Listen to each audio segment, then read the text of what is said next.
EA just released brand new Madden 23 gameplay and it showcases a ton of new changes. Some of them we already knew about, but there are also secret changes that they didn't want to announce. So to start, a huge problem in Madden 22 was the drift logic. With plays like PA crossers and cross drag, you could easily just wait for the DBs to screw up and it seemed as though you always had a player wide open, but that's not how it works this year. So you can see that the outside third guy take off with the first crosser, and then the deep middle, he started to pick up that second receiver that was coming over. And that's new, because last year those guys just dropped to a spot and stood there. Even though it does appear to have gotten better, I'm still excited to get my hands on it so that I can test if EA really did do a good job with coverage this year. And staying on the topic of defense, let's talk about a new feature that EA hasn't previously talked about: defensive evade. These are going to be similar to defensive engage controls, but they allow you to try to get around defenders in the open field. The developers believe that this feature might not be as evident at the beginning of the season, but later down the line, this is going to create a huge impact on the game. By the way, quick tip here. That means you need to go into training and actually learn how all the mechanics work. It's going to help you in the long run. Or don't.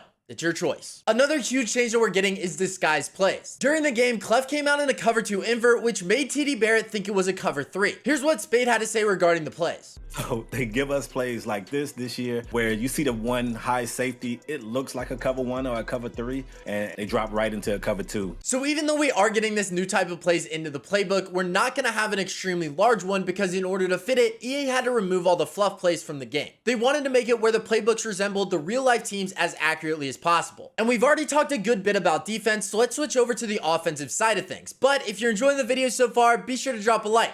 Thanks. So the first evident change on offense you're going to see is that you have way less time to make decisions. While watching, all I saw was the defensive line making it back to the quarterback. So we've already had the issue of blocking in the past, but apparently it's fixed in this Madden, and while I was watching, I wasn't too sure that I saw that. TD Barrett talked about this, and he said that he thinks that attacking those short, quick routes are going to be crucial for players at the beginning of the game while they're still getting used to the decreased timing. Once players get used to it, that's when I think that we're going to see those super drawn out plays that can be super exciting to watch. Now, a reason why timing is going to feel so much faster this year is because of the new passing mechanics. Even though it is essentially the same thing, I feel like players are really going to have to start to think about where they want to place the ball. I think this is going to help those of you that have high football IQs, and as for those that don't, then it might be time to hit the books. That being said, we did get an inside look at the passing type options we're getting, and you are able to switch to the same UI that we had in Madden 22, or you could switch to the new UI. I'm pretty sure that there's going to be a huge skill gap between those players that know how to use the new mechanics and those who don't, so it might be good just to learn right off the bat.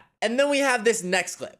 And this is where EA and I start to disagree. So we know that Madden is getting 360-degree cuts to allow the ball carrier more control, but I've been watching football a pretty long time, I'd say, and I've just never seen this happen. I don't know what it is about this clip, and you guys can correct me in the comments if I'm wrong, but it just feels very robotic. Kind of like in an arcade game if I try to juke. I don't think that's actually how someone sidesteps, but once again, I could be completely wrong. I'm 6'5", kind of lanky, so my sidestep's different than Austin Eckler's. On the other hand, we have this clip where TD Barrett throws a back shoulder touchdown to his receiver. He utilizes the new freeform passing, and I think it really showcases how a lot of the plays will look this year. I mentioned earlier that football IQ is actually going to come into play this year, and so if you know where the quarterback should throw the ball, like back shoulder instead of leading the receiver to the back of the end zone, then I feel like you're going to have a pretty good year in Madden this year. And if you want to know even more about the features coming in the game, then be sure to check out the video on your screen right now, because I'm done.